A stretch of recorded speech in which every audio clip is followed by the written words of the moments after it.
Wiggle, wiggle. Like.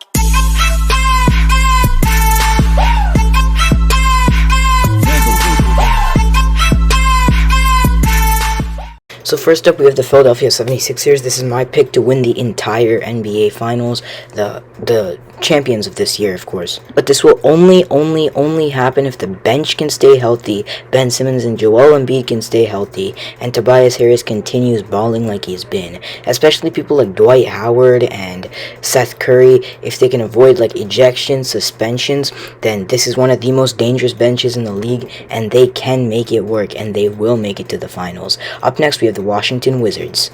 So this team, I guess you could describe as iffy, because Bradley Beal and Russell Westbrook, it felt like they weren't meshing, but it was just the team around them. After Rui Hachimura and Thomas Bryant started popping off and doing what they've been doing, this team clinched the 8th seed. They had like a 1.6% chance to make it to the playoffs. Overall, this team, they're not going to beat the 76ers, but I think that Russell Westbrook, he might be able to show out a little bit.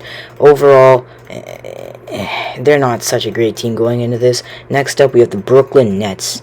The Nets are the beasts of the East here, as they have the trio of Harden, Durant, and Irving back at it strong. So I feel like this team, they are the most talented team. They have the most potential, but this is only if they can mesh. Obviously, the Celtics, they're not that strong of a team. I predict the Nets to win in about 6 games, but people like Joe Johnson, Joe Harris, they got to step up and make some big plays if they want to succeed in the playoffs.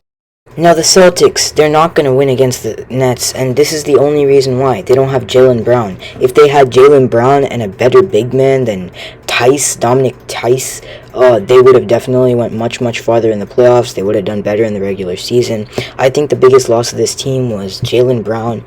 He has a Achilles or knee problem, I believe. I don't exactly remember, but it's going to be a fun matchup against the Nets. And Jason Tatum, this dude's popping off. Hopefully he continues. Next up, we have the Milwaukee Bucks. Now, for the Bucks, it feels like this team's just the same old thing every year. They either make it to the second round or the conference championships, and they just choke because Giannis can't do everything. Obviously, he does have a decent supporting cast this year, but they need to step up big time. In the regular season, they struggled. Dudes like Dante DiVincenzo, Brook Lopez, Chris Middleton, they all need to step up big time. And Giannis, he can just keep doing what he's doing. Next up, we have the bad boys for life, the Miami Heat. The thing with the Heat is last year they weren't that high of a seed either. They still made it to the finals.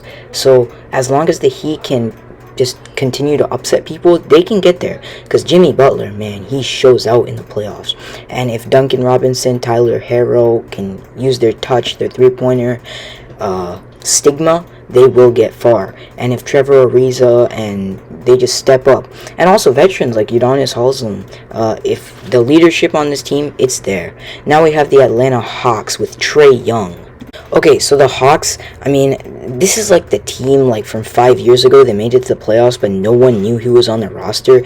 But they're a pretty low-key team, but I feel like they're the underdogs going into this Knicks matchup because everyone says the Knicks are, but they can still win. So if Bogey, Clint Capella, John Collins, if everyone can just keep playing how they're playing, they will beat the Knicks. The only people that they need to really try against is Julius Randle. They'll be fine. Now we have the New York Knicks. Now, other than the Heat, the New York Knicks are the most underrated team in the entire playoffs. They literally have the deepest bench in the NBA, as their starters used to literally be bench players like a year ago. If Julius Randle can keep playing at an MVP caliber level, and RJ Barrett and Derrick Rose provide onto that, or along with Randy Bullock, this team is a dark horse to win it all. And make sure to subscribe on the road to 350 subscribers. And don't forget, last but not least, stay goated.